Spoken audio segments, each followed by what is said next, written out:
વારાહીમાં કતલખાને લઈ જવાતા ઘેટાના બચ્ચાઓનો બચાવ કરતી વારાહી પોલીસ. વારાહી પોલીસે ઘેટાના 15 બચ્ચા કુલ બચાવી લીધા. ₹2 લાખની પિકઅપ ડાલા સાથે 2 આરોપીની વારાહી પોલીસે કરી ધરપકડ. પાટણ જિલ્લાના વારાહી ખાતે પોલીસે મધરાત્રે કતલખાને લઈ જવાતા ઘેટાના બચ્ચાઓને બચાવ્યા છે. પોલીસને મળેલી બાતમીના આધારે વારાહી ગામના પુલ પાસે વોચ ગોઠવવામાં આવી હતી.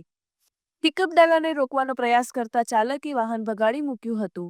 પોલીસે પીછો કરીને વાહનને પકડ્યું હતું. 2 શખ્સોની ધરપકડ કરવામાં આવી છે. આરોપીઓને બંને સાંતલપુર તાલુકાના રહેવાસી હોવાનું જાણવા મળેલ છે. જ્યારે પિકઅપ ડાલામાં તપાસ કરતા અંદરથી 15 ઘેટાના બચ્ચા મળી આવ્યા હતા. આ બચ્ચાઓને કોઈપણ પ્રકારની સુવિધા વિના ગેરકાયદેસર રીતે કતલખાને લઈ જવાતા હતા. પોલીસે ₹30,000ની કિંમતના ઘેટાના બચ્ચા અને ₹2 લાખની પિકઅપ ગાડી કબજે કરી છે.